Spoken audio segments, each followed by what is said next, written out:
বুদ্ধ ভট্টাচার্যের স্মরণে আমরা কালকে এখানে কর্মসূচি ঘোষণা করেছি এবং 1 মাস ব্যাপী আমাদের নানা রকমের কর্মসূচি হবে। আগামীকাল আরো কিছু ব্যাপার ঘোষণা করব। আর ইতিমধ্যে অভয়া মঞ্চ, ইতিমধ্যে ডক্টরসদের বিভিন্ন ফোরাম, প্ল্যাটফর্ম, সংগঠন, জয়েন্ট প্ল্যাটফর্ম, তারপরে যে জুনিয়র ডাক্তারদের, তারপরে সরকারি ডাক্তারদের এবং যারা যারা এই অন্যায়ের বিরুদ্ধে ন্যায় চেয়েছিলেন তারা সবাই কর্মসূচি ঘোষণা করেছেন। আমরা বামপন্থীরা প্রথম থেকেই যেমন বলেছেন, কোন মিডিয়া এই মৃত্যুর খবর জানার পরেও, এটা আমি দুর্ভাগ্যজনক, এটি হচ্ছে রাজ্য সরকারের চাপ, খবর দেয়নি। ভোর রাতে মারা গিয়েছিল।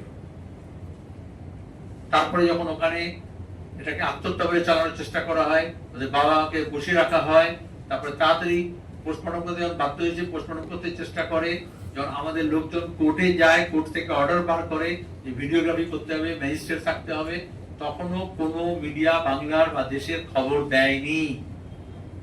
মমতা ব্যানার্জি অখুশি হবেন বলে খবর ছিল তাদের কাছে। বুদ্ধ ভট্টাচার্যের মৃতদেহ এখানে সাহিত্য ছিল, ওই জন্য কালকে আমরা 3:30টার সময় করবো। আমরা 3টের সময় মিছিল বার করার কথা ছিল, আমরা আধ ঘন্টা পেছিয়ে দিই, একটা মানুষের চাপ ছিল। আর তারপরে প্রেস কনফারেন্স করে আমরা নিয়ম ভেঙে, সাধারণত ডেড বডি থাকলে আমরা কিছু বলি না, আমাদেরকে প্রেস কনফারেন্স করে ঘোষণা করতে হয় যে তাকে খুন করা হয়েছে। পুলিশ কমিশনার গিয়ে সেটাকে ধামাচাপা দেওয়ার চেষ্টা করছেন। মমতা ব্যানার্জি থেকে নির্দেশ গেছে, স্বাস্থ্য দপ্তরের সর্বোচ্চ পর্যায়ের লোকেরা, নর্থ বেঙ্গলের লবি এবং পুলিশ প্রশাসন, সাধারণ প্রশাসন মিলে এটাকে ধামাচাপা দিচ্ছে, ওদের বাবা মার উপর চাপ দেওয়া হচ্ছে। আমাদের ছাত্রজীবীদের আমরা বলেছি ওখানে যেতে, তারপরে রাজ্যের মানুষ, দেশের মানুষ জানে। না এরকম অসংখ্য খবর চেপে দেওয়া হয়, অসংখ্য রকম মৃত্যুকে, ধর্ষণকে, খুনকে।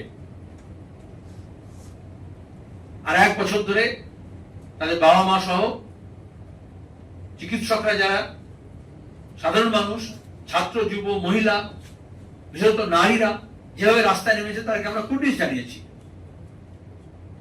এটাকে আমরা বামফ্রন্ট অবামফ্রন্ট করতে চাইনি। জাস্টিস ফর আর্টিকল, ইনসাফ চেয়েছি, হক চেয়েছি, মেয়েদের নিরাপত্তা চেয়েছি, খুনের বিচার চেয়েছি, ধর্ষকের শাস্তি চেয়েছি। কিন্তু অসংখ্য কেস করা হয়েছে,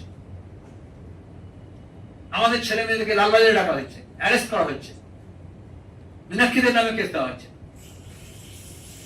অথচ যারা ওই অকুস্থল ভেঙেছেন তাদের বিরুদ্ধে কোনো ব্যবস্থা নেয়নি।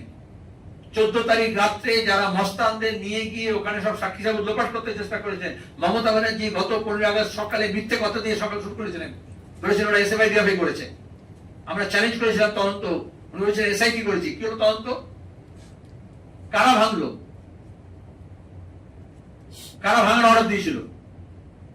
তো আমরা সবার ভিডিও প্রকাশ করে দিয়েছিলাম, ছবি দিয়ে, দাগ দিয়ে দিয়ে, কারা কারা তারা আছে। আজ পর্যন্ত কলকাতা পুলিশ খুঁজে পেল না, পুলিশ কমিশনার চেঞ্জ হলো। আমরা 2 দিন ধরে সীতারাম ইয়েচুরির ডেড বডি রেখে আমরা দিল্লিতে না গিয়ে এখানে ধর্ণা দিয়েছিলাম লালবাজারের সামনে। তারপর আমাদের কর্মীদেরকে মিথ্যা মামলা দিয়ে জড়িয়েছিল, কিন্তু পুলিশ কমিশনারকে বদলাতে বাধ্য করে। যে জুনিয়র ডাক্তাররা আন্দোলন করেন, সংগ্রাম করেন, তাদের সবাইকে, তাদের নেতৃত্বকে, তাদের যে জাস্টিফাইড পোস্টিং, র্যাঙ্কটাকে জাম্প করে, মেরিট লিস্টকে জাম্প করে তাদেরকে দূর দূরান্তে পাঠিয়েছে। যে সরকারি ডাক্তাররা হক কথা জোরে বলেছেন, তাদেরকে একেবারে সবচেয়ে রিমোটেস্ট এলাকায় পাঠিয়েছে, তাদেরও দমাতে পারেনি। এলাকায় এলাকায় যারা রাজ্যে ছিল, নেমেছিল, পুলিশ তাদেরকে ভয় দেখিয়েছে, তৃণমূল ভয় দেখিয়েছে। আর তারপরে বিজেপিকে দিয়ে এটাকে ভাঙার চেষ্টা করা হয়েছে। আজকে অভয়ার মা বাবারা দিল্লিতে গিয়ে 3 বার হত্যা দিচ্ছেন, এখানে যখন আসতে দেওয়া হচ্ছেন, এখনো প্রাইম মিনিস্টার এবং হোম মিনিস্টার তার সঙ্গে মিট করেনি। আর যারা সিবিআই তদন্ত চায়, কথায় কথায় তাদেরকে বলছি, সিবিআই এবং কলকাতা পুলিশের মধ্যে কোনো তফাৎ আছে?